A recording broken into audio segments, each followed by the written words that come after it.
Birthdays, anniversaries, weddings, whatever the occasion, it just got a little more personal with meaningful photo gifts from Shutterfly. Add a silly photo to a gold-rimmed mug for your bestie. Put your sweet puppy on a cozy fleece blanket for your teen.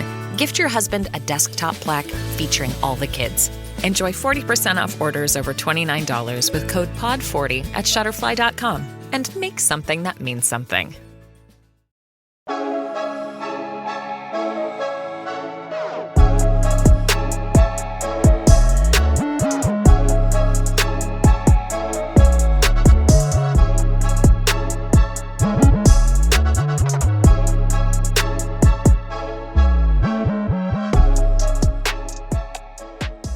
Welcome back to the Social Media Derby. We've got a great episode for you this week. We'll be covering the Champions League Game Week 7 fixture yesterday for Arsenal against Dinamo Zagreb. Both fixtures, Game Week 20 and 21 in the Premier League, and also looking ahead to, obviously, the Europa League clash in Game Week 7 tonight for Man United and the weekend's Premier League action. We'll also briefly touch on the winter transfer market, which obviously there's quite a lot of rumours for both Arsenal and Man United, so we'll be touching on those. We'll see how things shake up. I think it's going to be an interesting one. But before we get into it, for those of you watching on YouTube, please subscribe to the channel, like the video, drop your comments down below. All engagement helps us grow the pod, so we greatly appreciate it. And for those of you listening on Spotify, Apple, or any of the other audio-only platforms, please follow, give us a 5-star review. All of that stuff helps us on those platforms as well. But yeah, let's get into the pod then. Jonty, how you doing, mate? Lots of games going on. Your birthday, how you feeling? Yeah, I'm doing well, mate. I'm doing well. Arsenal results, I mean, if this pod was recorded the day before yesterday, I think it'd be a very different vibe to how it's going to be today because of the latest result against Dinamo Zagreb. But other than that, I'm doing pretty well. How about you, mate? Yeah, not too shabby. Results-wise, haven't been fantastic. Got 2-3-1s to dig into in a bit, and hopefully a positive result tonight. But yeah, football has not been great for me, and my manager's starting to go through it as well. So we'll chat about that. Yeah. But before we get into the United stuff, let's start with Arsenal. You did play last night in the Champions League, Game Week 7, at home to Dinamo Zagreb, 3-0. Quite a comfortable win, actually. Scored early, scored late, scored in between. You're now in third in the group stages, 16 points, plus 12 goal difference. You're basically in the top 8, which means you're going to avoid those playoff games in February. So yeah, let's get into the game first. What did you make of the match and the result? Do you think it was a fair reflection of the game? Yeah, I mean, overall I did. I think we had a lot of possession. But it seems like we actually did quite a lot with it. We created quite a lot of good chances.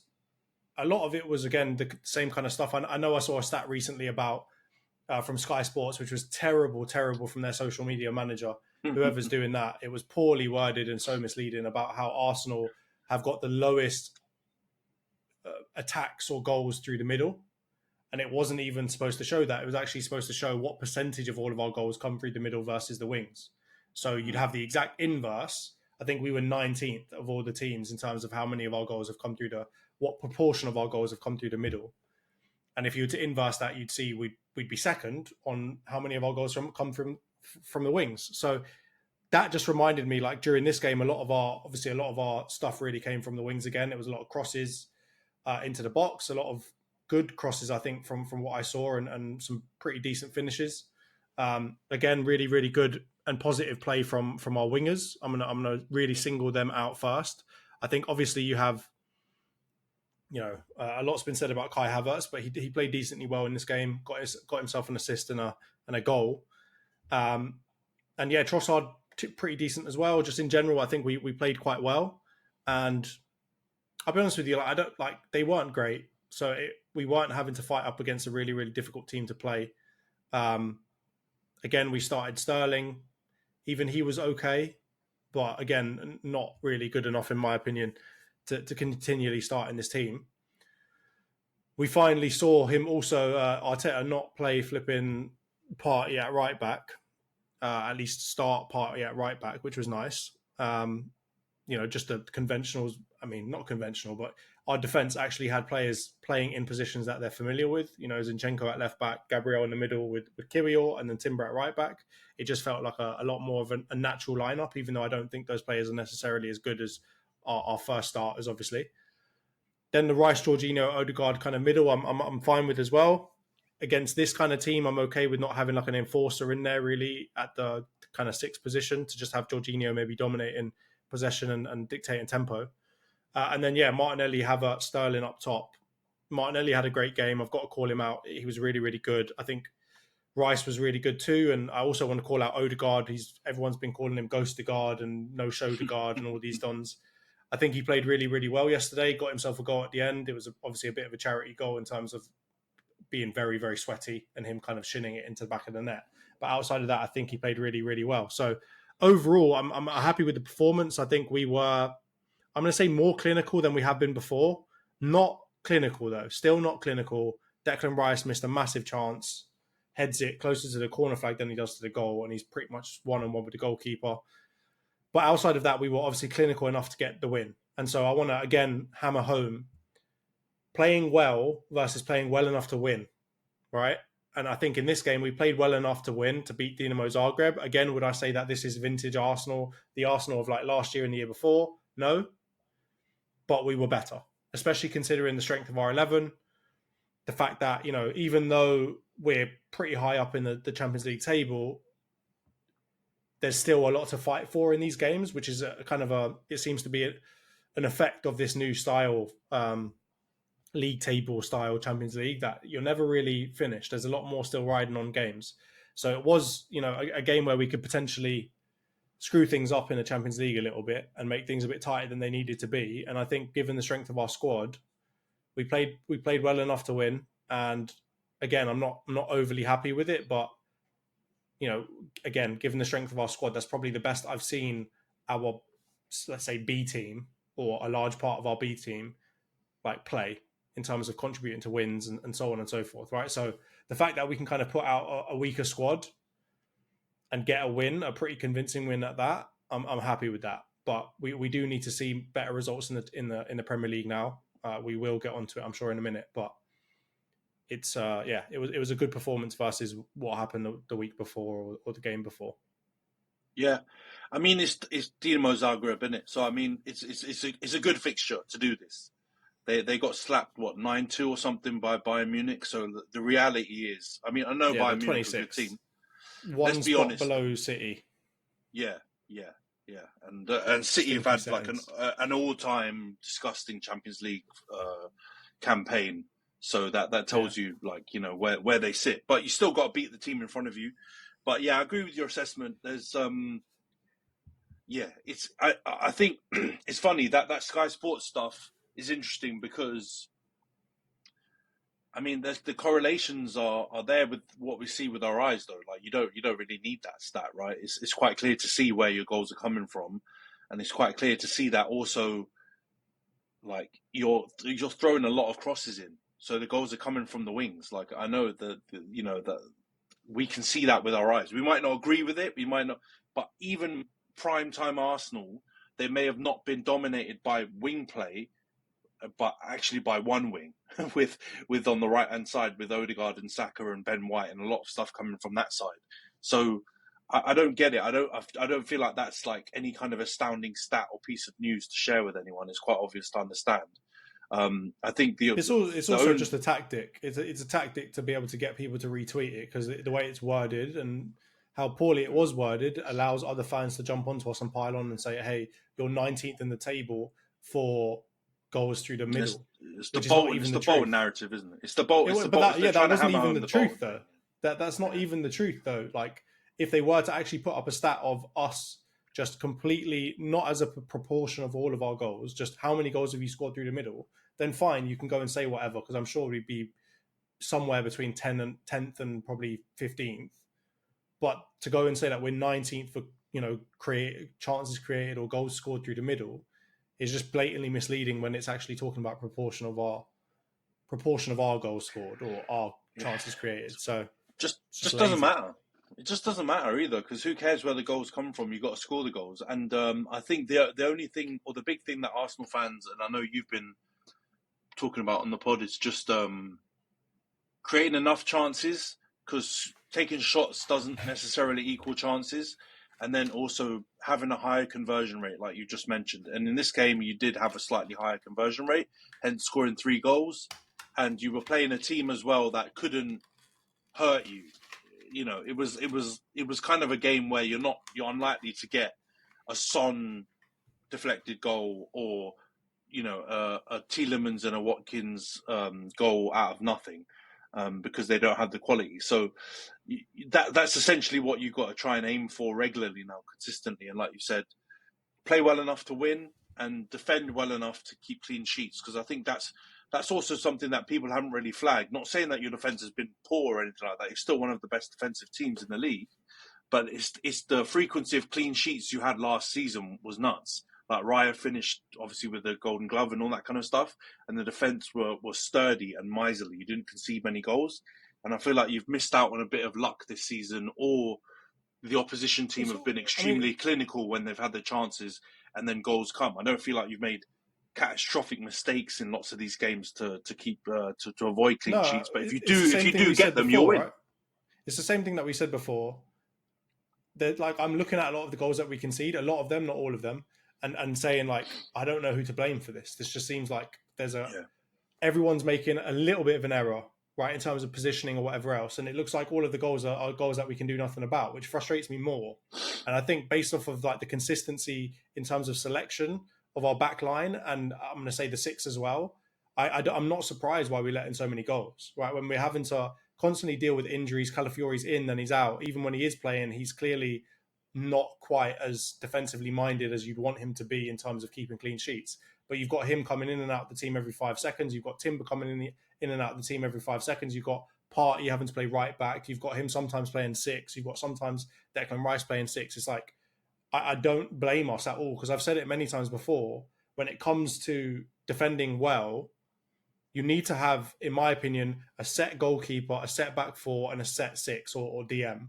When you've got that and you've got consistency from them and they actually play frequently, and you don't have constantly 1 or 2 or 3 of those players changing, you tend to be able to build this like rhythm between that back line. And I think that's what we definitely have had last season. Like, we had a lot of rhythm. It was a very similar team every week. Of course, we sometimes had Zinchenko coming in and out of that, right? That was really the area where we probably had to experiment the most. But we had people like Ben White, who was a fixture of that team. We had people like Gabriel, Raya, and Saliba that were fixtures of that team. Maybe Partey was coming and going every now and then, but it was either him or Rice. That was the one of the 2 choices, and it was probably mostly Rice because Partey was injured for most of that season, right? So it really was just a left back position, whether it was Zinchenko or Kiwi or somebody else playing in that position. That was the only change that we really saw. So you could build what I believe is a much stronger and tighter knit group of defenders, which we have not been able to do this season, which is, in my opinion, led to just errors in communication. Like, I'm going here, so you go there, right? Like, we haven't necessarily been able to build that.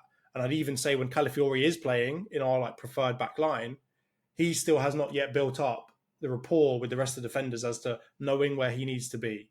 And, again, his positioning is probably the thing that's letting him down, because we're getting balls over the top of the back of him and so on and so forth, which are leading to goals, right? So more than ever, defense is about rapport and consistency and having the same starting back line as frequently as you can. And we just haven't had that this season. So I'm not surprised that we've let in more goals. I also think that that's partly on Arteta, because he's made some decisions that he probably didn't need to make. Because at this point, Kiwior surely has some level of rapport with the rest of these guys, and he's not utilising them as a centre-back. Instead, he's putting Partey at right-back instead of putting Timber at right-back and sticking Kiwior in the middle. So I won't drone on about it, but we do have a goal like conceding problem. And I think I'm putting my finger on it as being injuries and Arteta's selection choices. The 2 of those things culminate in a much leakier defence for Arsenal. Yeah, and it's not a major difference. It's just, like I said, those clean sheets help you turn tight games where you're playing the way that you've described, like playing well enough to get a win. That's going to be a factor in getting them across the line. There's all the sayings about, attack wins you games, defense wins you titles or trophies. And it's true. because if the attack only needs to fire once, if the defense does their job, that's enough to win. You can have Pippo and Zaghi up front missing all the chances all you want. As long as you get one goal that goes in, that's enough, right? So if you get back to that, getting those clean sheets, I think the results will go in a positive fashion, and you should pick up loads more wins. Let's go on to the Premier League stuff then quickly for Arsenal and wrap up this segment.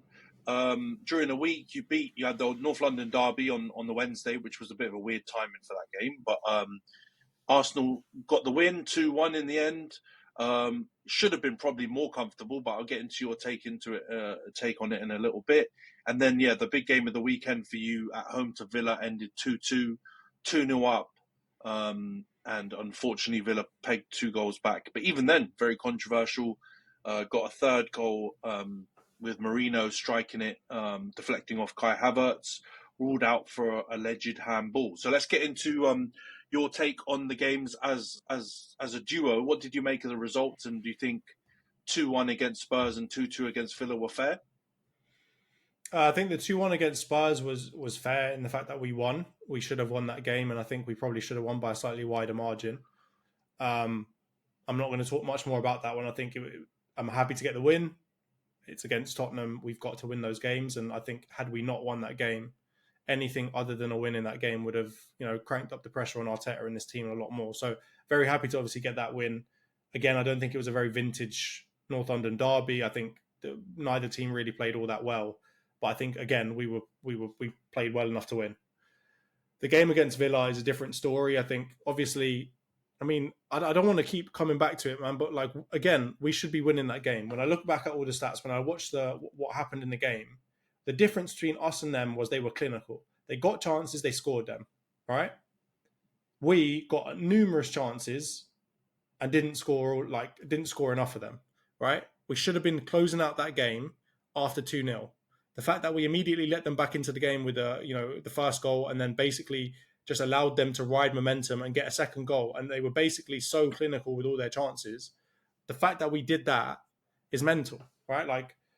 We ended up having bloody 18 shots with only 6 of them on target, right? But again, we created more big chances and should have scored them, right? So I'm frustrated with, again, the fact that, number one, attacking wise, we weren't clinical enough to really put them away. And number two, I'm frustrated with the fact that Thomas Partey, who is the player that is playing out of position of all of those players, right? He's the one that is most out of position, is the reason why we let 2 goals in, right? Of course, the first goal I can also blame Marino too, because it's just poor tracking of the man. The fact that you're nearly a foot taller than Yuri Tielemans and you're letting him win a header against you is shocking. But the fact that Partey is not closing down Luca Digne, who's probably the best part of Luca Digne's game is his crossing. The fact that he's not being closed down is shocking, right? Thomas Partey clearly does not know how to play right back, and yet we continually play him there, right? It'd be very different if we were playing a back 3 or a back 5 and he was playing RCB or something like that. That would be fine. But the right back position, you need to have legs. You need to be able to close people down. You need to be able to run forward. You need to be able to get back. While Thomas Partey has been good this season, the one thing I can say about him is he does not have legs. He's not closing people down. He's not bombing forward, and he's not getting back. And yet we continually play him there against a team that is strong on the wings. They've got Matty Cash on one side, strong right back, right? Or he's a strong fullback. You've got Luca Digne on the other side, or Ian Maatson, whoever it is they want to play at those positions. They've got strong wing backs, right? Or strong fullbacks. Then on top of that, you've got Morgan Rogers on one side, who's probably one of the strongest runners with the ball. And you've got Ramsey on the other side, who's been playing really, really well for them, despite not being on his A game in that match. So I just don't understand the thinking that you get there, where you say, okay, I'm going to play Thomas Partey against the 2 of them lot, when I've got Odegaard in front of him and Martinelli on the right wing. Yeah, Martinelli is usually good. He tracks back a lot. But even he's not going to be that used to playing on the right wing and having to try and, fight against people that are going to be cutting in onto his weaker foot. So I think it was a really weird decision to play Partey again. When you've got Timber there, you could have played him at right back. You could have started Kiwior in centre. It's just a really weird idea to do that, especially when I'm now seeing rumours that we might play Rice at centre back. Why wouldn't you have done that then? Villa is a difficult game to play at the best of times, right? and we've got to play them at home. We know they're somewhat of our bogey team, even though we're starting I'm going to start needing two hands to count all the bogey teams we've got. And we play Partey at right back, and he's literally at fault for both the goals. The first one, letting Luca Digne cross it. The second one, he ends up being 2 meters away from Watkins by the time Watkins gets his foot on the ball. And he's playing like a phantom offside trap where no one else is playing that. No one else is moving up. I'm thinking to myself, like, has he been given some specific instruction where the rest of the lads have not been given that instruction? Or is he just like... This episode is brought to you by Allstate. Some people just know they could save hundreds on car insurance by checking Allstate first. Like to check the date of the big game first before you accidentally buy tickets on your 20th wedding anniversary and have to spend the next 20 years of your marriage making up for it. Yeah, checking first is smart. So check Allstate first for a quote that could save you hundreds. You're in good hands with Allstate. Savings vary. Terms apply. Allstate Fire and Casualty Insurance Company and Affiliates. Northbrook, Illinois. In the bed and completely forgetting about that. Like, we're not playing an offside trap. Why are you moving up? Track your man. Especially when it's Ollie Watkins, who literally does not miss against us. He always scores. You give him one chance, he gets one goal. You give him 10 chances, he gets 10 goals against us. He's clearly an Arsenal fan growing up, but my man does not give a shit when he plays us. He batters us left, right and centre every single time he plays us. And Thomas Partey's giving him that much space. And he smashes it in off the bar where Raya's got nothing he can do about it. So, honestly, it's poor. Like, defensively poor, attacking-wise, again, it's just more of the same, not clinical enough. And again, we've let Liverpool increase the lead on us. So honestly, I'm tired of that game. I don't want to see us play Aston Villa again for a while. I don't want to see Thomas Partey play right back again. If I see Thomas Partey play right back again, Mikel Arteta has learned nothing, right? Unless we've got even more serious injury problems than we've got right now. If I see Thomas Partey start at right back instead of Kiwior starting in the middle and Timber out right, I'm going to be livid. Yeah. Because I mean, this is not the time. If we're playing Ipswich or someone else, fine, go and do what you want to do. Yeah, and even Ipswich are actually good. If we're playing, let's say, someone even worse, right? If we're playing Leicester City or someone who can't get a win right now, can't get a point. If we're doing it against them, fine, mate. If we're doing it against Dinamo Zagreb even, fine. But you're doing it against Aston Villa. I don't know, man. I agree with you. I think it's a weird one. If you have literally every single player who can play right back out, I understand why it's a needs must, right? Obviously, Partey has some attributes that Arteta thinks could cover as the inverted midfielder at right back, right? Which I kind of understand. But when you have still a couple of options to play right back, and most certainly Timber's proven that, I'm not... All right, let's stop messing about, right? Timber's best position is right back. I know he can play left back. I know he can play centre back. I know he can play DM even. He's a very good player. We were linked with him for years. Like, we really like he's obviously a very good player, very versatile. And that's part of the reason why he's an attractive prospect. But his best position for you, just objectively speaking, has been right back. He's got assists. He's shown that he's able to bomb. He's shown that he's able to do attacking stuff, which there were points where I was kind of doubting whether he could do that. He's shown he can be a very, very competent right back and it's his best position. If he can do that, you've got enough centre-backs to shuffle the pack and you've got enough left-backs to shuffle the pack that you don't ever need to see Partey right back. So it's totally by choice at this point. And I agree with you completely. Choosing Villa to do that, I'm trying to think, what the hell is the logic? Maybe he thinks putting a stronger right back there to take on Morgan Rogers increases the chances, but that's stupid because you've still got to defend potentially Ollie Watkins and loads of like nimble strikers that they've got and attackers. And you've just pointed out all the things that Thomas Partey doesn't have or the attributes that he's lacking to be able to do that well at right back, right? So it's a baffling one, and it did cause the result. It was a clear correlation between Thomas Partey's misgivings and the two goals that Aston Villa scored. But you still go back to the other point. You weren't peppering chances, but six on target. I think there was 4 big chances created, right? You still could have scored a few more goals to get the win, right? We haven't even talked about the Havertz, deflection part, which I know you think is quite dubious. So I understand where the frustration comes. It's kind of like not to quote Patty Evra's thing, but it is Netflix the next season of the same show with these performances. I know he was talking about where you finish at the end of every season, but I'm talking about these recent performances.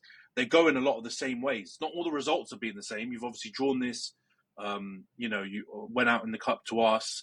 You lost to Newcastle, so you've got different results, but the same kind of performances. This is exactly the time where last season, if we weren't clinical enough in front of goal, our defence would have carried us through. And this is where people say defence wins titles, right? Because at the end of the day, you can't keep letting leads slip, right? And last season, we wouldn't have done this, right? Maybe there was a couple of games at the end of the season where our asses fell out again. But generally speaking, in the middle of the season, when it was 22 games in, we weren't doing this, right? So we've always had a clinical problem, right? Saka, Martinelli were really the most clinical players that we had in terms of in front of goal, with Trossard coming off the bench. But we've never had a clinical striker. Never, right? Gabby Jesus, remember everyone joking about him like he's not a striker that scores, right? When he came out and said that. There's a reason why he said that, because it's true. He's not a striker that scores, generally speaking, unless we're counting that little burst he had recently, right? But Havertz is also not. So this is the same problem we had last year, right? I think last year, if we had a clinical striker, we would have gone through and won, right? We probably would have gone on to win the league, I think, in my personal opinion, right? But we've got the same problem this season, but now we've also got a defensive problem. So we are letting more leads slip. We're, in general, still having the same problem with not being able to finish our dinner all the time. Now we've got an even worse problem because we haven't got Saka here, who was the one that was probably most clinical out of all of our forwards. So it's just when people say it's a regression, I understand what they're saying. I don't think it's a regression in terms of like we're a worse team, but we're definitely like showing more weakness than we did last year. And I get it. Areas, it's hard to keep up like a strength the whole time, all the time. And you're always going to have some injury problems, and it's going to be like the variance, as people like the ITKs talk about, right? There's always going to be a certain amount of variance season on season where, some seasons you get lucky and you don't have any problems and you end up having, conceding only 29 goals. But it's the 22 games in, basically halfway through the season, we've already conceded 21, mate. We've got 8 more goals left to concede before we top our tally from last season. Whereas goals-wise, we're pretty much the same. I think last season we ended up scoring like 91 goals. We're on about 44. Yeah. So we'll probably finish in the 80s somewhere, sure. So we haven't scored quite as much as last season. But we're going to end up conceding way more goals this season than last season. So that's the differential for sure. That's the differential for sure. And I know you're right. I agree. If you had a clinical striker, you might be winning these games 3-2, 2-1s, and whatever. Just about nicking the result, which would ultimately get you more points. But a thing to still remember is, and it's kind of been lost in all of this, like I know it's a big push to get you a striker, and you do need one. But I think some fans are going overboard with we're creating chances, we're not being clinical. No team is ultra clinical, by the way. A lot of teams create 6 chances a game and only score 2 or 3, right? That's why conversion rates are always looked at when you compare like strikers and teams and stuff like this, because the conversion rate, the higher the conversion rate obviously signals the better the attacking team. But when you look at those stats, no one's like 50, 60%. No one. Even the greats in the game, no one's that high, right? So what you're looking for is an incremental change. And some fans are acting like, we've created 6 chances, how can we miss them, blah, blah, blah. You're going to miss chances, mate. Even the best strikers, the most clinical bagsmen, miss some chances. You don't see them convert every single week, right? How many times have we mocked Haaland for missing chances and he still ends up with 40 goals? You can create loads of chances. Liverpool create like even more than the numbers that we're talking about with Arsenal. The prime cities used to create even more. So it's a combination. And I feel like the defence, because they've been so good, a lot of fans are not, looking at them enough. I'm not saying you have to hammer them, but not saying like there is an imbalance. There is something going on wrong. Either it's tactically or the injuries or whatever combination has caused your defence to also put you into this situation as well.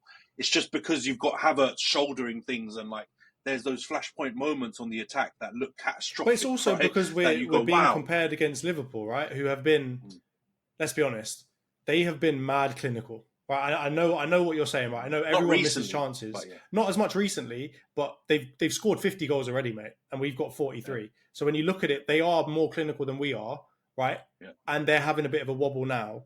Their wobble is resulting in them drawing a couple games. Our wobble means that we start to lose games. But the big issue, I agree with you 100%, right, is that we can't only go in on the clinical nature of our team. I will say that, generally speaking, last season we were not clinical too, but we were still more clinical, right? We had to we relied heavily on Saka, right? And now that we don't have Saka, it's all the more obvious the lack of clinical nature we have in the fucking striker position, which is, let's be honest, Saka, Martinelli and Trossard have papered over the cracks of having a striker for 2 years. And now when they're not firing in Martinelli's case or Trossard's case, or they're not around in Saka's case, everyone's like, holy shit, we really do have a big problem with our striker. And they're starting to realise 60 million down the drain might have been right. Maybe that chart was right because he can't finish anything, right? He's shouldering it. He's doing all kinds. He's booting it over the bar, whatever. So that's why everyone's focusing on that. But I agree with you, right? Like, people are not focusing on the fact that even when we did have a fully fit squad and we were playing Calafiore at left back, we were still letting in a good amount of goals. So we're not as defensively solid as we were last season.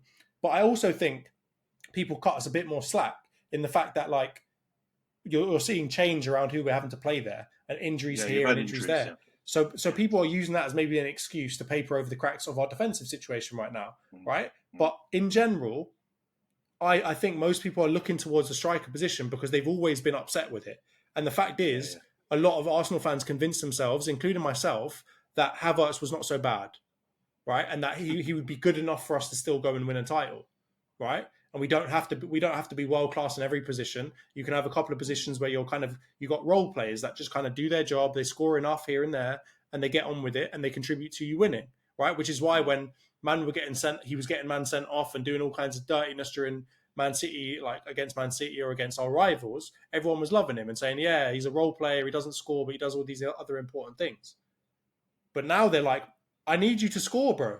You're in front of goal, 2 yards out, multiple times in games where we need you to score because we end up drawing or losing them, and you're not doing it. Yeah, so I understand their frustration, of course, but it needs to be a more balanced argument. I agree. Yeah, I hear it. It's kind of like feeling like you've been duped, right? So then you like have more anger towards it because you feel a bit emotionally attached to. It's a roller coaster. The Havertz one has well and truly been an absolute roller coaster for you lot. But rival fans, we probably quite enjoy it. But let's move on to the United part then. I don't think it's going to take half an hour like the Arsenal part. Let's be real. We had 2 games, the same scoreline, one a victory and one a loss. Performance, you could say 2 similar performances because United beat Southampton on Thursday 3-1. It took an Amad Diallo 12-minute hat-trick to save us because we were about to lose to arguably the worst Premier League team in history. You know, bringing that Amorim quote back in quickly. There we go. Exactly. And they were cooking us. And we were all talking about it in the group. Sulemana and Dibbling were even that Fernandes in midfield. There was only one Fernandes in that game. He went nuts. And yeah, we somehow S-housed it, and Amad Diallo did Amad Diallo things, right? It was a crazy hat trick. Like, I mean, the second goal was nuts. He's stretching and he gets enough power to beat Ramsdale. So big him up. But we absolutely nicked that. That was a smash and grab. We didn't really deserve it. And then the Brighton game on Sunday, 3-1. I actually think this was a bit tighter than a lot of people have kind of talked about on the analysis of the game. I don't think Brighton absolutely battered us. I think it was a combination of really poor defence and a couple of really shocking defensive errors, obviously, from Onana, who I'm going to get in a bit of a rant in a minute. And also just... And Amorim made this kind of analysis after the game. It got lost because he made the big quotable. But the players were not following his orders. It was obvious. The positioning was nuts. Like, Mazraoui was way high at certain points and then really deep at certain points. And it was like, this doesn't ring true to what Amorim wants from his wing-backs. And I feel like he didn't have his greatest game. He's kind of been on a downward curve as well. I'm not going to go in on him because he was really, really good for the first third of the season, and he's had a little dip recently, and it's kind of cost us in some games. But it wasn't the greatest performance, and you can see that there are certain areas in our team where players are just not getting it. They're just not getting it. And we've got Amram's had 11 Premier League games now, right? Or I think it was 10 or 11, whatever it is. He's had like 15 or 16 games in total. When you do the analysis on his time in general, it's not absolutely catastrophic because most of our losses have come in the league. All the other competitions he's kind of been in, most of them he's grabbed wins or, he's had positive results. So it's kind of slanted to the poor performances coming in the league. But overall, he's at like just below 50%, which is not disastrous for an initial period of a manager. But what's very, very clear is some players don't know how to do this, or they've got a long way to go, and it's going to take a lot of faith from the manager, his coaching staff, our board, who are trigger happy as well, which we'll get to in the transfer window, and the fans, more importantly, to stick by some of them, right? And you saw how big they went on Xerxes early on, which they've kind of taken the adverse approach to him now, and they're showing him a lot of love. But there are definitely a lot of players that are going to be casualties to this system. And also, I don't think it is purely a system thing, because I'm going to hand it over to you because I want to get your opinion, because I feel like the United topic's probably got more to chat about. It's not only the system, it's what's being asked of them, which is high intensity, lots of sprints, a lot of tracking back, a lot of energy, intensity and effort, which I don't think these players necessarily all have as a prerequisite. I'll be real. There are some players in there that you can see when they have enough time to train and they're not playing a game every 2 days or whatever, like Ugarte, for example, who's looked a little bit leggy recently. There was a period where he was able to carry out the task to a T. Now, he's obviously had a bit of a leg up because he's played for Amram before, so he knows exactly what's asked of him. But even other players like Kobe, who I doubted, for example, in that midfield pivot, in the Liverpool and Arsenal game, he was good. When he had enough time to, actually train and focus on what the tactics were, he was able to carry it out. So I feel a bit better about him. But then you've got other players, Dalot, again, monumental stinker, and he should have been hooked against Brighton, playing a couple guys on side for at least one of the goals. He's not improving, right? I don't like him at left back or left wing back. He's, whatever signing we get in needs to come quick, because, I can't stand that guy. And I'll write him off as a United player completely if he's not moved out of that position. I'm giving him I'm holding on to the blie that he's not a left back or left wing back to give him a little bit more wiggle room to put him back right back. And if he's just a right back, then I've had enough, because he's been terrible all season. But, other players, Bruno wasn't good in either of these games. Højlund has been absolutely god-awful in every game he's played for the last 6 weeks or whatever, right? He's been really poor. And, yeah, when we do move that midfield around, we don't have options. He's not playing Casemiro. He's obviously done. He brings on Eriksen against Southampton, which does actually change the game. He does that nice little dink over for Ahmed's second goal. But he doesn't offer legs, so he's not a long-term solution. We're having to throw Collier in. So, yeah, man, there's going to be a lot of change in the on-field personnel in the next 6-7 months. I can guarantee it. I don't know if all the fans are going to be happy with some of the transactions. We'll talk about that when we do the little transfer segment in a bit. But, yeah, these results are going to keep coming. We're going to be able to get wins. We're going to get disappointing losses in the league. That's what it's going to be like, and it's going to be in these fixtures. So I agreed what Amran said before. After the Liverpool and Arsenal games, those are not the games for us to judge. The games for us to judge are the Southamptons at home, the Brightons at home, the Fulham on the weekend, the Wolves at home. Those kind of fixtures where we need to do something. We don't have that extra bit of motivation. Or we don't have, that David and Goliath spirit that naturally comes when you go away to Anfield or away to Emirates or away to Etihad. Like, we got to win. We got to show the fans something. And at this point, a lot of players aren't. So yeah, first of all, what did you make of the results, and do you think they were and the performances, I guess, and do you think they were fair? Before I go in on Onana, because we've got to have an Onana moment. Yeah, no, I think the win against Southampton, I think they were cooking you, but at the end of the day, like, if you've got a player that can score a hat-trick in like 10 minutes, like, We had chances too. Let's be honest. Yeah, no, it wasn't a complete battering. It was just a surprise, I think, from the perspective of like Sulemana cooking man up and Diblin. They just not overperformed, but like they just gave you a bit of a shock, right, as to how good they could be. But I think it was a relatively even game until Ahmad just kind of closed the book and said, "Yeah, we're done here. I'm not gonna keep giving you lot life. I'm just gonna put you away now." So I think that one, a lot of people are overdoing it a bit and saying, like, you deserve to lose that game and Ahmad saved you and whatever else. I think Ahmad did save you from probably what could have been a draw or a loss. That's true. But he didn't necessarily deserve to lose off of the performance, right? Or off of the balance of your performance versus theirs. I think the Brighton game, I do think it was a lot closer than the scoreline probably shows it, right? Like, again, it's one of those games where you had more possession, you had more of the ball, and yet you did almost nothing with it. And when you did do something with it, you didn't put it away, right? Like, is the stat that you had one shot on target the whole game, and it was the Bruno penalty, right? Like, that stinks. That game was right. Yeah. How can you have more of the ball against a team that, let's be honest, are not great defensively, right? They've got Lewis Duncan, who everyone's realised is real stinky, and he will let up a lot of chances, right? How can you be playing against that and yet still not be able to create that many chances or like get a couple of shots on goal? And Baleba was doing his absolute best, like bozo impression of bloody Basuma or whatever, and man was doing craziness. So from my point of view, that's poor from you guys.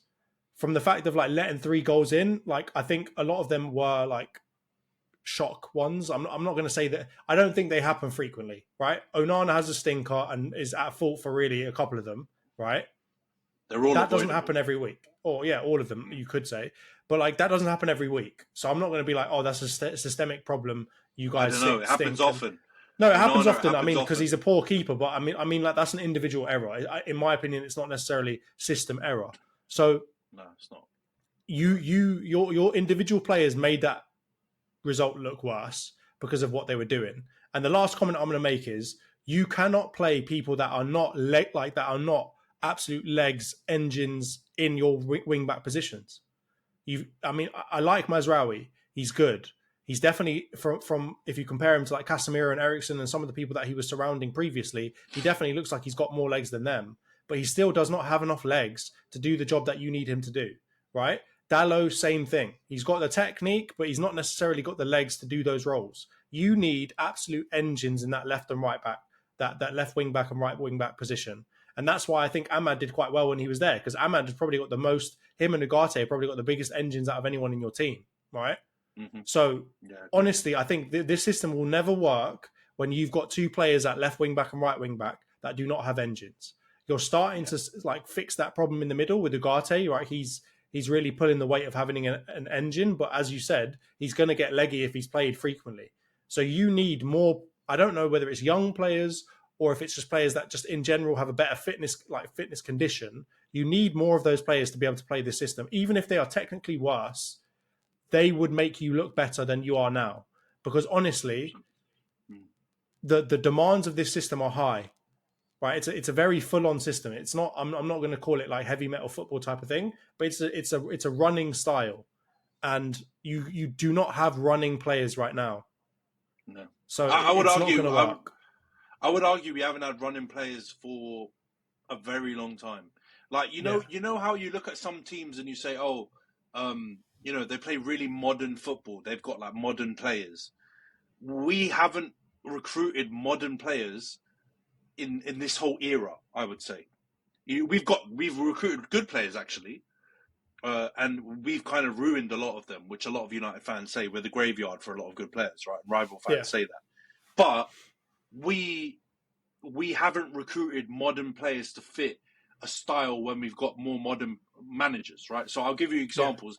As much as we rinsed Ten Hag, his Ajax team were intense. They used to press high. They were flary. They had ability on the ball, but he required on quite intense football.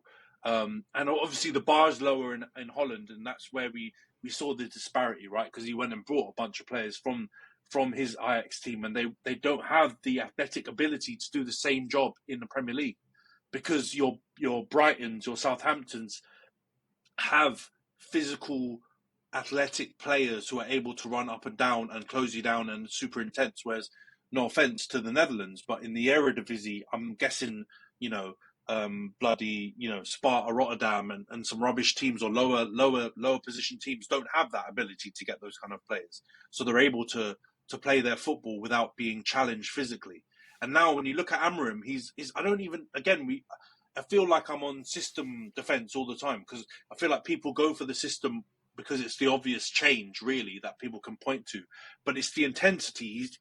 If we did a 4-3-3, I almost said 4-4-3 like Todd Bowley, but if we did a 4-3-3 or a 4-2-3-1 or whatever formations we've previously had, we still got rinsed, right? We still got rinsed. Do you remember all the other times that we played against Wolves or Fulham or whatever at home and we got rinsed constantly? It's not about the formation. It's about the players not having the intensity and having the physical ability to carry out top Premier League football when you're playing against teams that are all super physical and all super intense. You need to get more intense, physical, stronger units in the team. Another thing I noticed when I was watching both of these games was our team's pretty small, bro. If you take Maguire and you take De Ligt out, everyone's short as shit. We don't have any kind of physical strength. And if you look at all the top teams now... Be honest. When's the last time you had a homemade meal? We get it. Between meetings, workout classes, and the kids' after-school sports, who's got time to cook? That's where HelloFresh comes in. No matter how busy you get, HelloFresh has everything you need to get an easy, home-cooked meal on the table. With flavor-packed recipes like Parmesan herb-crusted salmon, you'll be filling your kitchen with the cozy aromas of a homemade meal in no time. So go ahead, try HelloFresh. It's homemade, made easy. Learn more at HelloFresh.com. Pep started this again. We can blame Pep for everything. He went and got absolute units in defence. Then you guys went and got absolute units in defence. Everyone's above 6'2", 6'3", or whatever. Now Liverpool, even most of their defence, if you take Trent and Robertson out, their midfield even and their centre-backs are all giants, right? And some of their attackers are even giants and pretty tall. And we don't have that. So we need to get that. And that's why some of the players we're being linked with, I'm encouraged, because I'm not even only looking at the aesthetic and all the bollocks that the Twitter tacticos love about football. I'm also looking at what are the physical demands of the Premier League. And we need to get more players that are able to cope with it. And if we don't, we're always going to have this problem. We're going to have a couple games where the genius of one of our flary ballers pulls us out. But we'll get other games where we're dominated. And I would argue against Brighton, I don't even think we were dominated. I think we caused our own downfall. Because if you look at all the goals, it's the defensive line or the goalie coming up, really, right? The first goal, why that line is that high and Mazraoui's, suddenly so deep and doing whatever, that allows that whole move to exist in the first place. And it's totally avoidable if he knows what he's doing. The second two, both on Onana, and now we're going to go on Onana, Ran. He needs to go, man. We can't have a goalie. No, He's I swear got to God. go. Time to go, yeah. Big up, Claude. There's no goalie who I've ever seen in such a short space of time have so many errors leading to goals. And I'm not going to dig up that stat that I've seen bounding around, because some people have said it's a BS stat, right? And it is a bit misleading, because if you it says De Gea in 12 years, 17 errors leading to goals. Onana in a year and a half, or they've maybe rounded up to 2 years, has led to 10, right? Or whatever the difference is. De Gea, if you look at his 17 errors, you could probably isolate them. Came in the last 2 or 3 seasons. Exactly. Right? You could isolate them all into the last 3 seasons, maybe 4 seasons max if you stretched it. Onana has been at the same level of catastrophic as De Gea, and we got rid of him. Now, I know there was partly some motivation around the finances on De Gea, because we gave him that mammoth contract where he matched Alexis Sanchez's deal, which is like 300k or whatever, which for a goalie is absolutely berserk, right? No one gives goalies that much money, even though I'm part of the goalie union as well with Ben Foster and them, man. 300 grand is nuts. De Gea was our best player for many seasons, right? But still, 300k is nuts, absolute nuts. So I know that was part of the motivation to get rid of him. But it was also because he was throwing the ball in the back of the net, right? Kicking it off the post into his own goal. We started this pod with me losing my shit about him at West Ham and stuff like that in the early days of this podcast. And it was fair. He was disastrous at the end, right? It was a shame, because his if you minus off the first 18 months where he was pretty poor as well, that middle block of 7 or 8 years, he was in the conversations of best goalie in the world, right? He was. I know we hadn't fully shifted to the super keeper type stuff, but he was still there. His shot stopping was elite. It was top tier. He was in the top 2 or 3 goalies in the Premier League for sure, and top 5 goalies in world football. But the drop off was mad.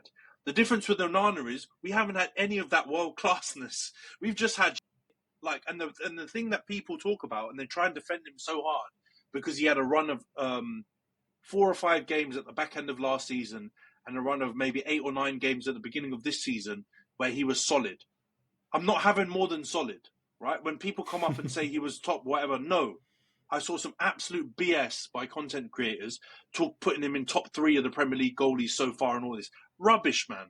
Absolutely rubbish.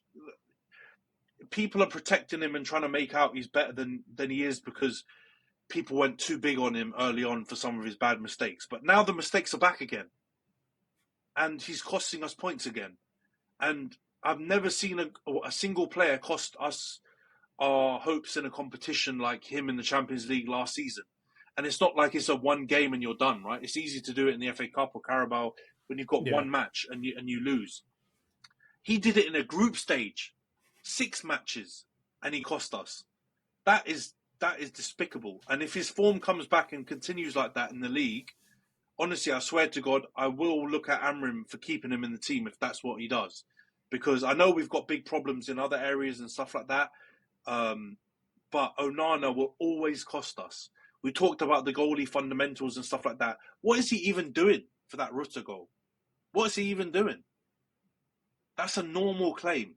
We don't even have excuses and do big up AFTV tie and all that and say the weather and whatever. It was normal. It was a normal day in Manny. There was no wetness on the pitch that skidded or any of this stuff that could save him. He literally just slaps it. He slaps it right into my man. Right into Rutter, and then he moves so slowly. You know how you see some goalies there's been some Raya saves this season where he does the first save well, and then he's up super quick, and he does the next save. Like Onana moved in slow motion after he it up. He literally was scrambling slowly, and De Ligt was quicker to recover. But even De Ligt can't make every single, goal line clearance like he's done in previous games. He's not bloody, he's not our Lord and Savior. He's not going to be able to do that. So, yeah, man, I've had enough of Onana. I'm not going to get into agendas or do anything else. It's purely on a quality thing. And he has had moments when he's been good. He's made some really good saves, but the shit outweighs the good. And when that happens, you've got to flog a player. There's no time for development with him. He's late 20s. He's not going to change. He said it in interviews. I'm not changing. This is how I am. Get rid. I don't care. Take an L on the cost. Flog him back to Italy or somewhere else for 10 million or 15, 20 million or whatever. Just get whatever you can back and get a goalie who can do all the simple things well. And I would take that over someone who can make some flashy saves at certain moments but can't come out to claim a cross. You even look at the second one. He should come and get that ball. Yeah. That's not a ball being drilled across.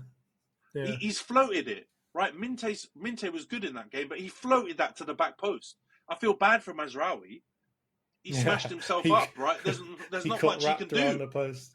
Yeah, there's not much he can do, right? I can look at him and say he should win that duel against Matoma, but he's on the back foot, backpedaling, and he doesn't know where Matoma is completely, right? He's got hold of him a bit, but he can't stop Matoma's limbs coming out of nowhere.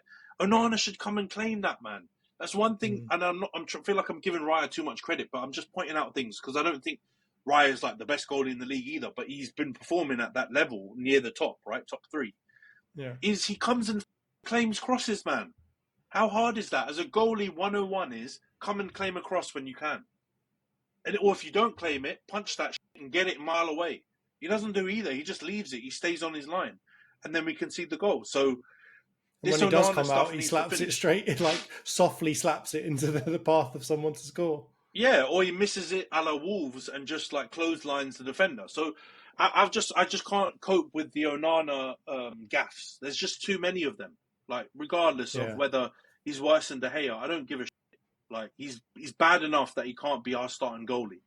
And there's going to be moments where other fans, when he has a good game, are going to say, "Take that, Onana haters and whatever." he's still capable of having solid 7 out of 10s. I'm not saying he's a completely useless goalie, but he's not to the level of Man United.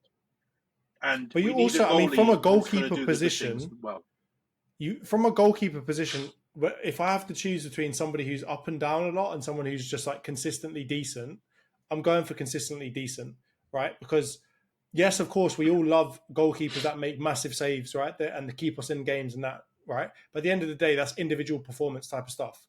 Generally speaking, you want to rely on your system to not have to rely so much on individual performances to save you in the goalkeeping position, right? The problem that you've got is he is entirely an up and down goalkeeper. Like, he is really good sometimes and really shit sometimes, right? But I don't think, from my point of view, I want a goalkeeper that does that. I'd much rather have, I'm trying to think of a goalkeeper off the top of my head who's just kind of steady Eddie. I'm going to think of maybe a Pickford, right? They're like a steady Eddie. In my opinion, Pickford is not like a 9 out of 10 ever. It's probably like a 7 out of 10 all the time, in my opinion, right? Yes, there's been times where he's kept like Everton. No. I mean, maybe. I'm trying to think off the top of my head, like maybe a Sales. Maybe like a Pope. A Pope. Yeah, or like a Pope, right? Or Bernd Leno's another good example. He's consistently decent. Like, he's never amazing. He's never shocking. He's just in the middle somewhere, right? These are the types of goalkeepers I think you need if you're rebuilding a team. I do not need a man that's going to come out and like make amazing saves one game and then slap it into the path of a striker the next game and basically cause me to lose. I just don't think that's what you need as a rebuilding team, right? Like, if you look at the best goalkeepers in the world, more so than anything, they're just consistent, right? They but just John, look at your own team. Look at your own team. Look at your own team, right? Even look at your own back garden, right? You had Ramsdale. I'm not saying these are the same, right? So before anyone gets on me, Ramsdale was more up and down. Had more clangers right? in him, yeah. He had clangers, and then he had really good saves as well, right? Yeah, like against he was very good. Yeah. Exactly. But Arteta just said, you know what, man? We're going for a title now. I didn't expect this to happen, but we're going for a title now after that first season when you finished second. I'm going to go and get a goalie who's steadier than you. I can't have you going on chats with Uncle Righty saying you're getting distracted by pigeons. I need to get a proper goalie in who's just concentrated on the game and gives me at least a 7 out of 10 most times, and sometimes can get to an 8 or whatever. What bad games he drops a bit to a 6, but there's no 4s and 3s and 9s and 10s. I'm going to go and get that guy. And at the beginning with Raya, we were a bit like, because he looked a bit shaky. But even his shaky wasn't Onana shaky. It wasn't Ramsdale shaky. It wasn't other goalies who we think, oh my God, they're a bloody shit show. And that's what you got now. And okay, maybe like Raya is not the exact example you're talking about, because he does have moments where he's hitting 8s and stuff like that and doing really well. He has this season, but like last season, yeah. Still, he's stable. Still, the best thing you can say about Raya is he does what you ask of him. He does he comes and claims crosses. He deals with most things. He doesn't let little goals slip under him. He doesn't fuck up little simple things. 9 times out of 10, he's very stable. And you haven't even had to moan about the goalie that much this season, have you? And the season when you had Ramsdale, you had moments where you go, no, Aaron, what you doing? Blah, blah, blah. And you get angry with him, right? And my whole time with Onana has been like that. The whole time. Well, pretty much the whole time on the pod, because back end of De Gea was like that too. So we need a steady goalie. I'm not asking for flashy, man. The goalies you just mentioned, I wouldn't really want them, but I get what you mean. I would want someone who can give me that kind of output and just be stable.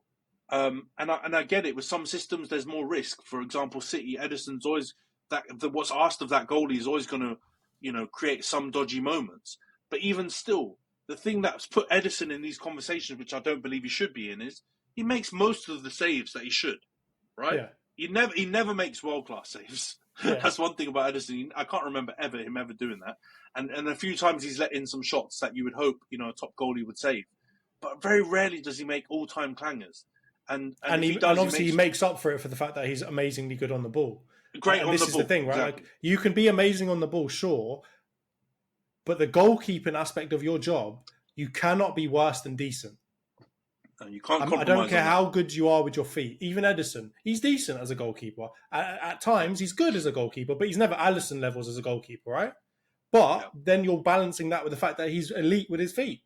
And with Raya, I'd say that he's above average when it comes to his keeping and above average when it comes to his feet, right? Like, So he's steady on both sides and can do what he needs to do.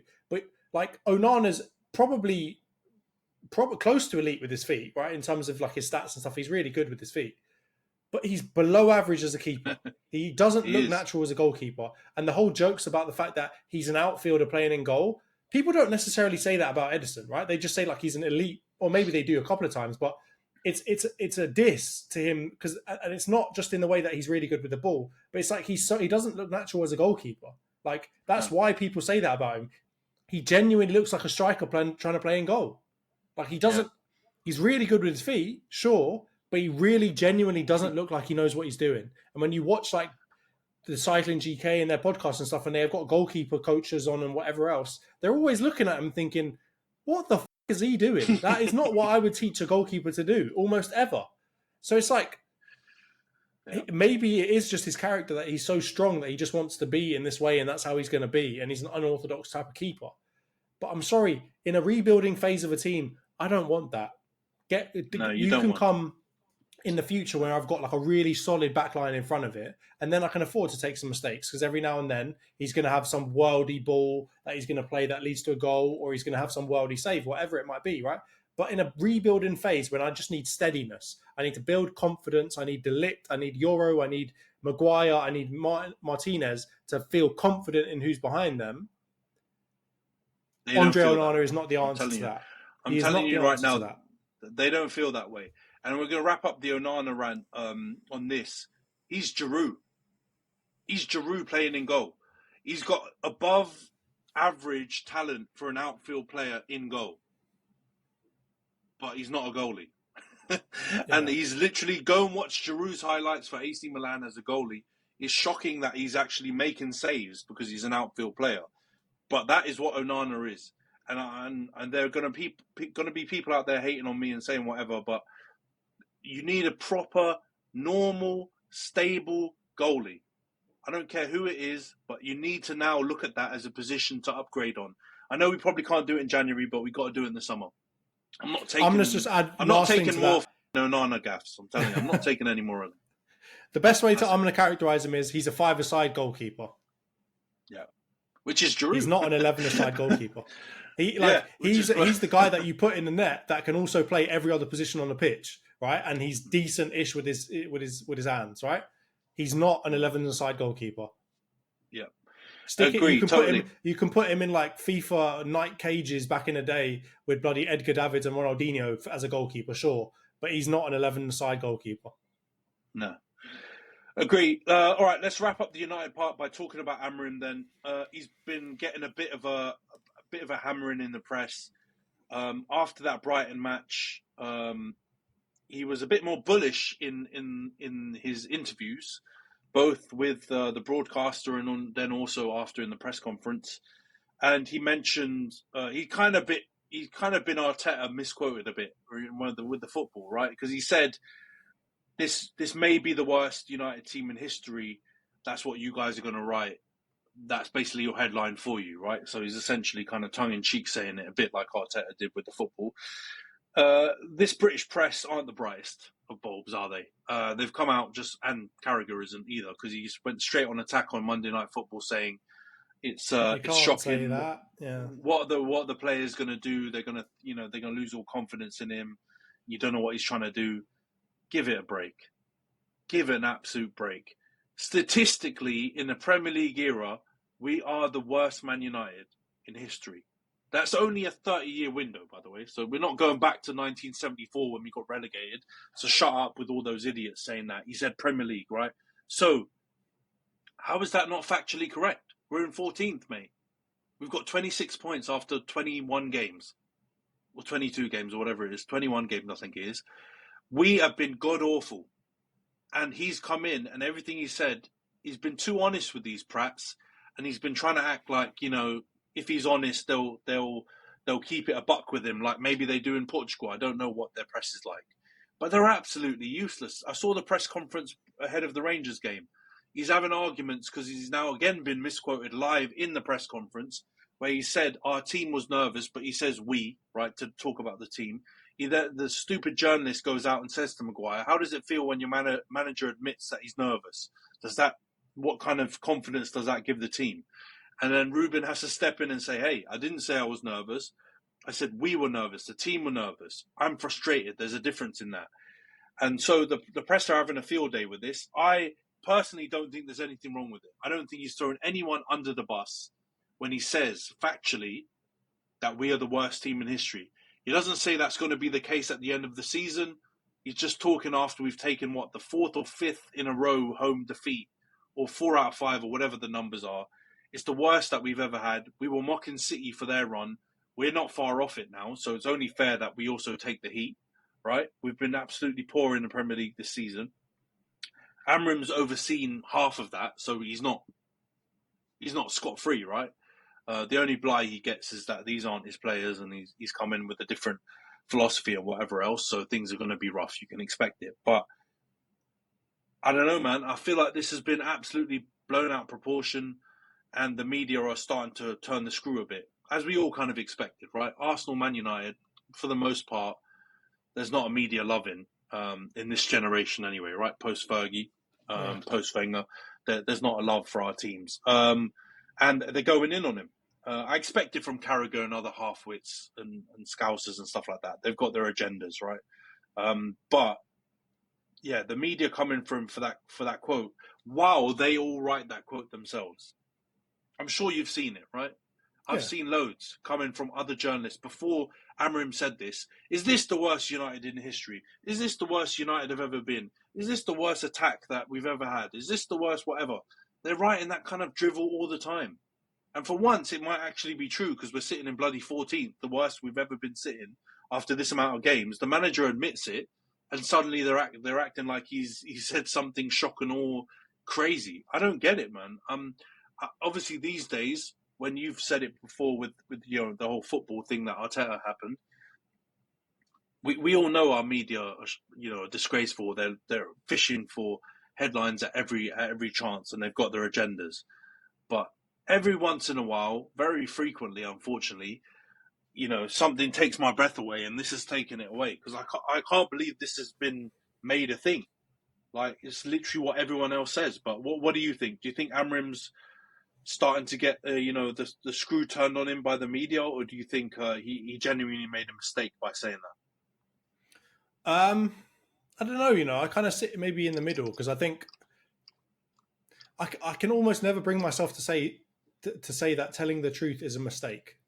Because I'm going to be honest with you, he's not wrong. You are the worst Man United in Premier League history, right? I think that's got to be obvious at this point, right? Like, there was even parts where, like, under Ten Hag, where you weren't doing so bad, where I looked at you and thought, yes, this is the worst I've ever seen you, right? Like, and I'm thinking back to, like, Rangnick days as well, where you were poor. Like, this is the worst I've ever seen you in terms of the style of football you play and all these other things. So I don't think in my opinion, I don't think anyone can ever be wrong for telling the truth.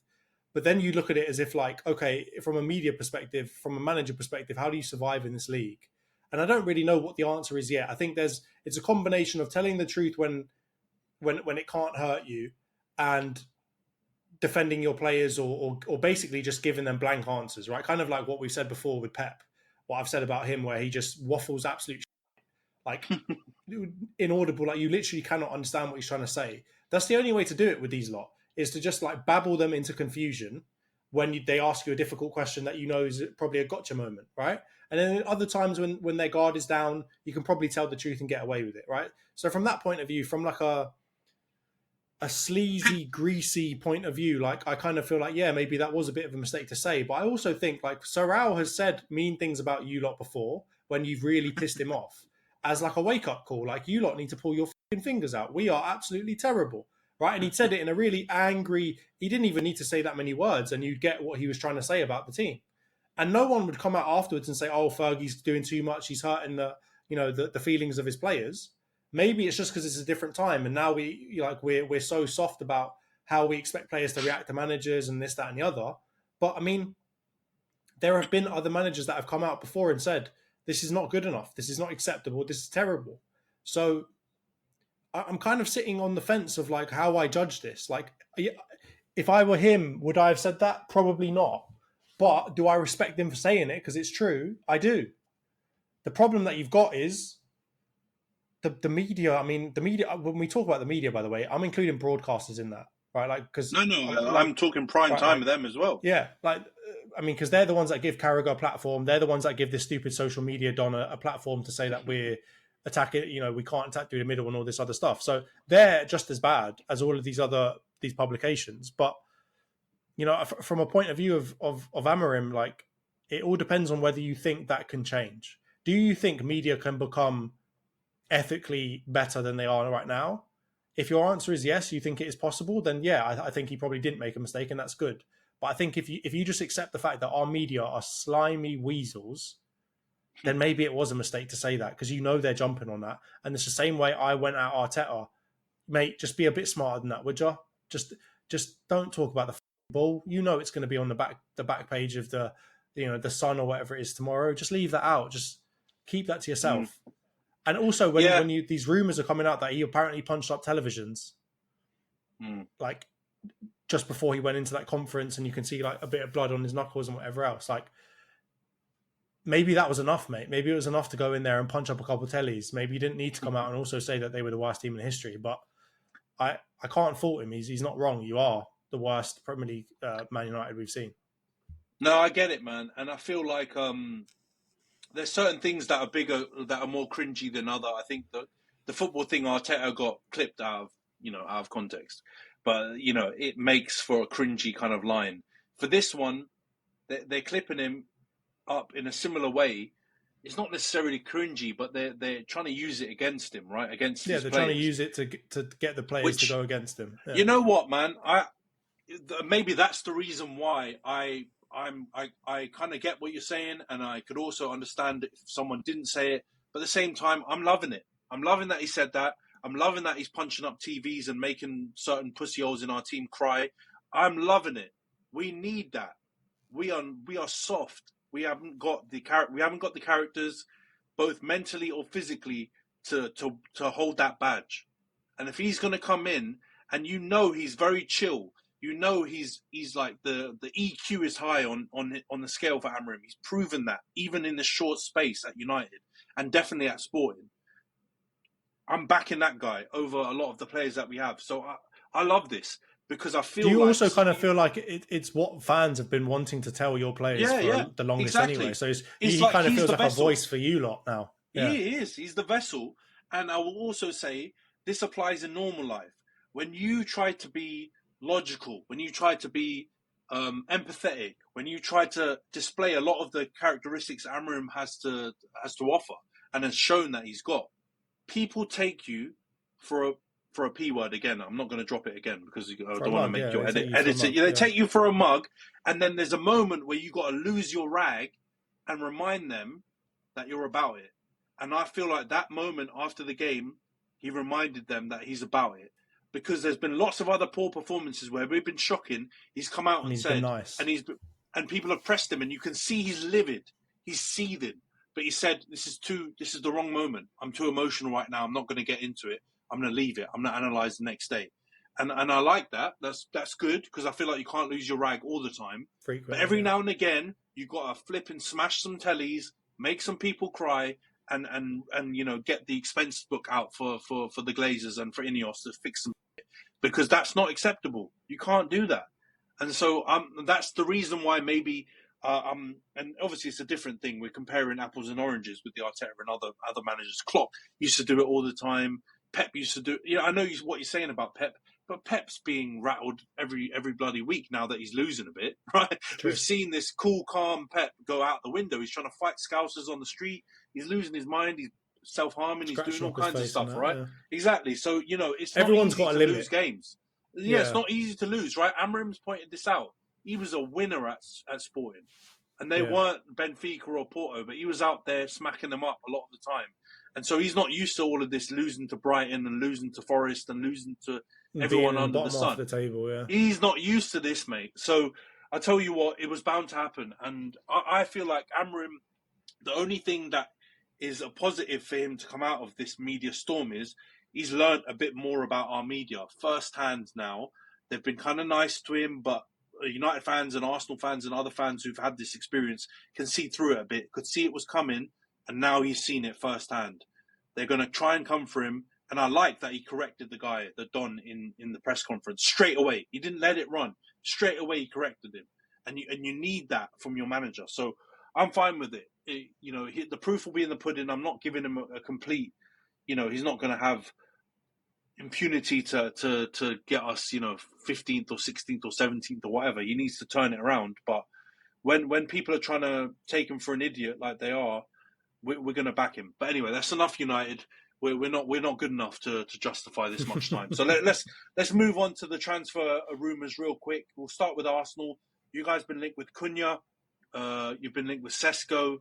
You've obviously also had the bombers from Ornstein and Romano about Zubimendi. So we haven't really spoken about it. Real quick, Johns, what do you rate the scale of 1 to 10 of likelihood of signing any of those three players? I know the Zubimendi one's for the summer still, but give me a 1 to 10 on those three players. Do you think they'll be coming to the carpet? That's the question I was hoping you would not ask me, because that's the part I really don't know. I think most likely, going from most likely to least likely, I think coming in January, not talking about the summer, to come in January, most likely to least likely, I would say Cunha's top. I think he's probably most likely to come to us because he's also making a bit of a stink now. I think apparently it's come out that he agreed personal terms with Arsenal and Wolves, but he's now refusing to sign his Wolves contract because of the Arsenal interest. I think that may end up playing its way into Wolves accepting some sort of bid for him that is maybe a little bit less than they want, just to get him out, because he's kind of showing that he can maybe be a bit of a diva and he will kind of kick up a fuss if they don't let him go. And so I can see him coming in. Sesko, I don't know. I feel like I saw some stuff about like release clauses and how we're going to have to pay more than his release clause now if we want to get him. I read that he doesn't have a release clause now. Oh, is it? Yeah, that was it. So we're going to have to end up paying, I think it was 13 million more for him now than we would have had to pay for him if we just bought him out before. So that to me strikes me as a not going to happen type of move, because I still don't think we're that stupid sometimes. Maybe I'm wrong, but January times tend to be Arsenal bargains, right? Like a Trossard type of move where we did get a bit of a bargain on him. He wasn't a big outlay. I don't see us going after Sesko, if I'm perfectly honest with you. I do think that that's possible maybe in the summer. And then least likely I'm putting Zubimendi. I don't think he's coming now. That's not happening. It seems like if it's going to happen, it will happen in the summer or it won't happen at all. I really do hope it does happen just for the spite of Liverpool. And he's pretty good. And I wouldn't mind him being like a party replacement. So I'm actually okay with that. But it's likely to happen in the summer. If you're a facilities manager at a university, you know students rely on the cafeteria for breakfast, lunch, dinner, and the occasional late-night snack. So when a dishwasher breaks down and dirty plates pile up, the mess hall can turn messy in the blink of an eye. Enter Grainger. With over 1 million industrial-grade products and fast delivery, the product you need now is never far away. So you can turn that dishwasher back into a lean, clean washing machine. Call, click Grainger.com, or just stop by. Grainger, for the ones who get it done. If I'm going to be honest with you now and say who do I want now, I'd rather have Sesko than Cunha. I like Cunha. I think, I was reading this newsletter called Transfer Flow where they kind of go through a lot of different things about, what's hot at the time. And he's good at a lot of things, but he's not great at anything. And he's also got a lot of shots, and his patterns of play and the places that he takes shots from are not that of an elite striker. He takes them from really weird places where most of the time variance... Yeah, Cunha, sorry. He's going to take a lot of shots from places that he probably shouldn't take. And this season, they've been coming off for him, right? He's got 10 goals or whatever already in the league. This season, they've been coming off for him. But I will remember that, before my jinx, he was stinking it up, right? He was taking shots from stupid places and he was missing them. So unless my jinx lasts forever, I think he will come to Arsenal and still do a lot of the things that he probably shouldn't do in a type of Gabriel Jesus type of way, right? He just makes silly-ish decisions. He's good enough for them to come off sometimes. Exactly. He's good enough for them to come off sometimes, and he can also play decently well at any of the front positions that we need him to play in. But he is not the answer to what I want, which is a clinical baller. I don't need a player that can play in every position. I need a guy that can play one position really, really well, and that position is striker or centre forward. I don't need a left winger, in my opinion. I don't need a right winger. Those are different problems that we can solve with a different player. I need an absolute gunman up front who can play that position and be more clinical than Kai Havertz, right? And get us from scoring 41 goals in the season to scoring 50. Because damn sure, if we had a good striker, we would have scored the same amount of goals as Liverpool, because we've probably created the same amount of chances as they have, or close to, right? So that's what I need. Sesko seems to be, out of all of the people I've just mentioned, the closest to that. So I'm sorry, but I'm going to have to politely decline on Cunha unless it's an absolute steal. Because I do think we do need a solution for a right wing and left wing in the long term. I think we do need, it won't be a steal, a versatile player. But unless it's a steal, I don't want him. And I agree with you. It probably is unlikely to be a steal. So don't get him, from my point of view. I'd rather you go and get him in the summer if we've already sorted out a striker and we've got the finances for it. But in terms of order, it needs to be centre forward, it needs to be centre mid or DM, and then it needs to be cover for Saka and Martinelli. In my opinion. Yeah. Interesting. I actually agree with that, I don't think a lot of Arsenal fans have been saying that, though. I think they think centre forward number one for sure. They agree on that. But I think they also think that you need a replacement for the left wing position as a higher priority to Zubimendi or another midfielder. I would agree with you, though. That midfield at times can be stiff, and you need someone who can pick up the ball from the back four and bring it forward and give it to the front thirds to go and create chances. And as much as Chargie's still there, he might not be there for much longer. And isn't Jorginho's contract running out as well? We're going to lose at least one of them, if not both of them. I think you lose both. I think you lose both. Yeah, and we've got Marino as cover.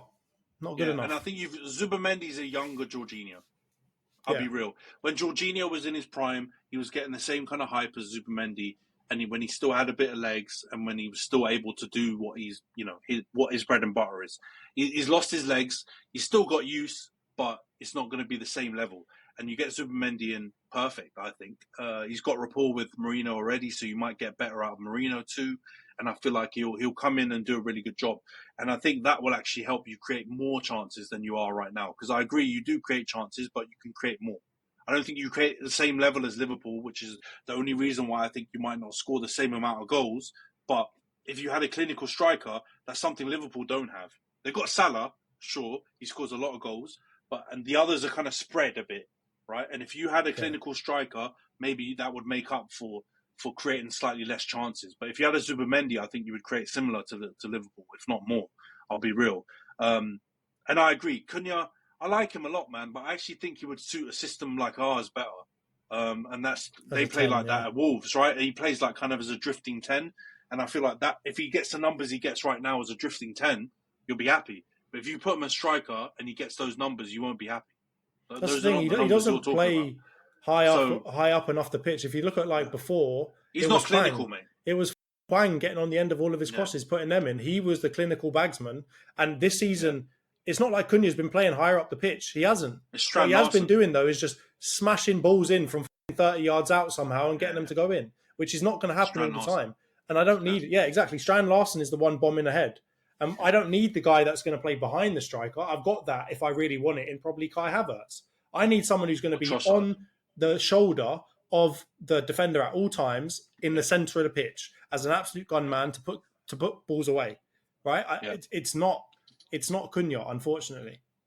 Yeah, no, it's not. I agree. All right, let's go on to the United stuff real quick. So we've been linked with the Inns, Patrick Dorgu from Lecce, Nene Dorgalez from Salzburg, and then the big one really is who? Was that the Alvaro Don that you were also looking at with Dorgu as well? Oh no! There is Fernandez or Carreras. I think used to play for us left back from the youth. For Benfica, who actually cooked in that mad Barcelona game. He got a couple of assists.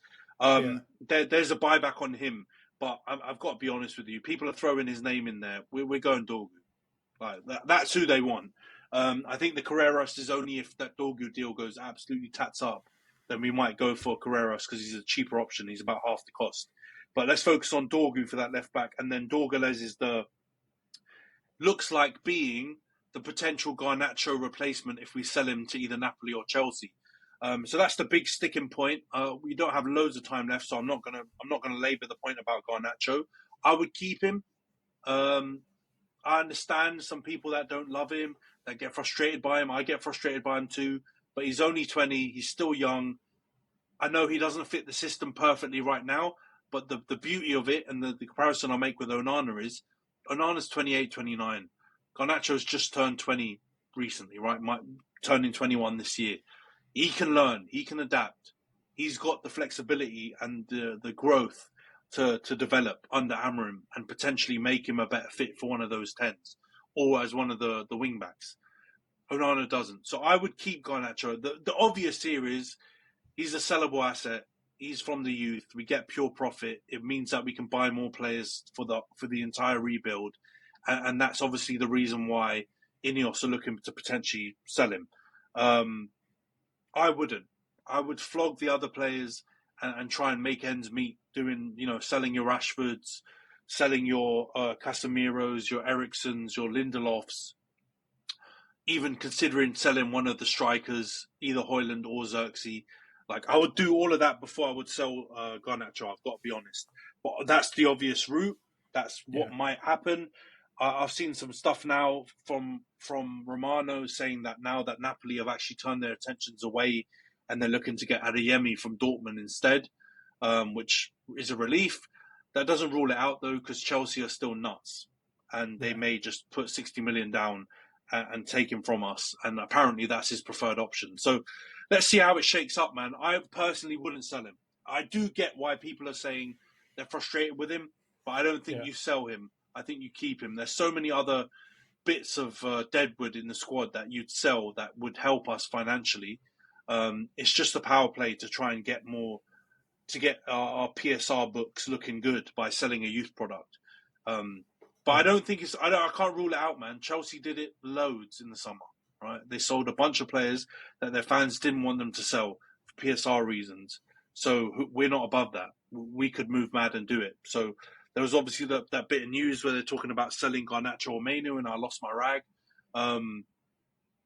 It's possible. Let's see how it shakes. For the attackers, for the ins, Dorgu, I like it profile-wise. He's 6'2", he's a unit.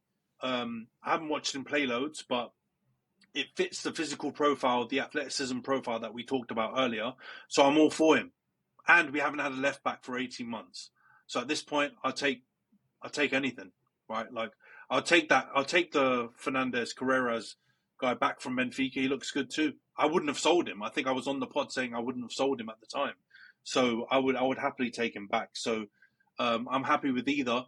Dorgu looks like a better physical profile. And from what I've seen of him, he looks like he's got the intensity and the athleticism to get up and down in a wing-back role. So I'd probably lean further towards him, but he's like double the cost. So at this point, I'll take any left-back over Dalot at left-back. I'm desperation settings. And with Dorgalez, I saw a little bit of him yesterday when Real Madrid played Salzburg. He looked lively. He looked very raw though, and he's definitely not the finished article. I wouldn't say he's a million miles off the level that Garnacho has been recently in terms of like his potential. Garnacho has obviously proved it more in the Premier League, so that would be the question mark for Dorgalez. But you know what? Bring him. All the people we've been linked with, there's been none that I've seen and gone, no, please don't get them. I think we need profile fits, athleticism fits, physical profile fits more than anything. So I would bring him in. I'm anti the Garnacho sale and pro Dorgu and Dorgalez. I don't know what you think about those, but I think I'd be happy with those ins and very unhappy with that out. I'd actually sit on the other side for the Garnacho one. I think it's supply and demand, and not all of your players people actually want. And I think one of the ones that could actually make you money that I honestly don't think is crucial to your style or crucial to or actually, is close enough to being able to fit in your style yet. I'm going to be honest with you, out of him or Mainu or some of these other Dons, I think he's the one least likely to fit into your style. Because it's a mentality thing. I personally think he's best suited to a wing back position, and I don't think he's ever going to be able to track back enough. Because mentality wise, unless he grows up, I don't think he's going to be willing to do that. I also think people are too attached to the fact that like he kind of fits this Ronaldo-esque type trajectory. He's already won, the Puskas Award and stuff. No, I know, but I mean, like, there's people tied to the idea of like, young, explosive winger from a Man United team, homegrown, kind of like they were with Rashford before. And I think people are maybe hanging on to it a bit too much. So from my point of view, if you can get 60 million for him, I would shift him. I personally wouldn't try and shift him to Chelsea, but I think if it comes down to it and they're the only ones in for him and there's 60 million on the table, I think you need that money because it doesn't look like you're going to be spending money elsewhere, right? You're doing all these things to save money, but I don't think you've got a whole lot of money to spend, especially because you're probably not going to get Champions League this year, right? Or definitely not going to get Champions League this year. You're not going to have a bunch of money as much coming in, right? Yeah, unless you win the Europa. So from my point of view, he's a cash cow. Him, Rashford, sell them both. Use that money to go and get smart signings to fit the styles that you need. Keep Mainu. Because you also have to remember, he's also been the one, apparently, that has been leaking bare shit. His little brother's a bit of a... Like, these are not problems that you want to have. So look, from my point of view, if I have to choose... If I have to choose... I think I've said this before. If I have to choose a lesser of all the evils, I would agree. I would flog Garnacho before I would flog some of our other youth prospects, right? I'm obviously not trying to flog Ahmad, and I'm not trying to flog Mainu. So if I have to choose between all of them lot, then I would flog him. But you know what? This might be a shocker. I'd sell Højlund before I'd sell Garnacho. Honestly, True. I would. But you spent a bunch on him, so selling him is not that much of a net positive. Yeah. So we're getting into the accountant stuff, right? Which us fans are being forced to go into because of all this PSR rubbish and, financial fair play and all this kind of stuff. But I hear you. I can't argue with much of that stuff. And it is true. There is an element of he's a player that people want. And a lot of our Deadwood people don't want. I think they want them, but they don't want to pay for them. So yes, that's the exactly. difference. All right, let's wrap up the transfer segment then. Let's go on to the previews real quick. United Rangers tonight. I'm going to be short and sweet on this. I think it's going to be a roller coaster. All of our Europa games pretty much have been. I think we'll get the win, but it's probably going to be like a 3-2 or 3-1. I'm going to go with 3-2 Man U to beat Man United to beat Rangers. What do you think, Johns? I'm going to go for 2-1 United. All right. 2-1 United. I realised I jumped ahead of you. You're way ahead in the scoreboard. So actually, you give me the first predictions for the other results. We'll start with Premier League on Saturday. Wolves, Arsenal. How do you think that game will go and what do you think the score will be? 2-0 Arsenal. I don't think it'll be a riveting game, but again, I think we're going to be good enough to win, and I'm going to hope that lightning strikes twice and we actually score and put away a chance. Yeah, the only shocking part of that is that you're going for 0. I'm not going to predict a clean sheet, but I'm going to predict a win for you guys. So I'm going to go Arsenal to win 2-1. I think you've got more strength than Wolves, and they've had a wobble again. They had a new manager bounce, which obviously timed perfectly when they played us, but now they're back to being again. So yeah, I think you'll get the win in that, but I don't think a clean sheet's going to happen. All right, we'll go on to Fulham, Man United. What do you think that will shake up to be, John? It's on Sunday. Fulham are good, man. Fulham are good. I think they're going to beat you. I'm going to go for 3-1 Fulham. Wow. Slapping. It's at home as well for Fulham, mate. And, mate, Marco Silva, don't mess about. No, he doesn't. But I know they beat us at Old Trafford last year, but we managed to S-house quite a few games against them in previous meetings. We actually went and saw one at Old Trafford, which we S-housed as well. I remember, yes. So, yeah, I think... all right. I'm going to say that we're going to turn around our fortunes away from home. I think we're going to win 2-1. But at this point, it's prayers, hopes. I'm so far behind in the scoreboard. I've got to go for slightly different results than you. Otherwise, I've got no chance. I probably have no chance already. So scoreboard update for the audio listeners. John's got, I think you got 2 correct scores and 2 other correct results. So you got a +8 for this past week. So you're on 43 points. I got 1 correct result, no correct scores. So I've only got +1. So I'm absolutely floundering. 23 points. I'm 20 points behind. I'm stinking up the gaff. It's relegation form.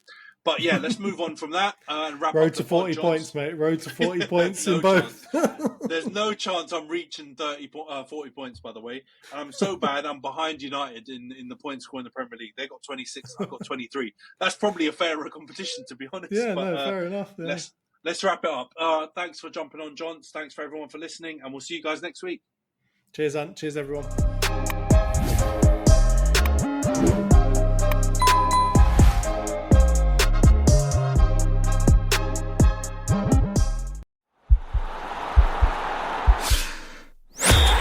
podcast is part of the Sports Social Podcast Network.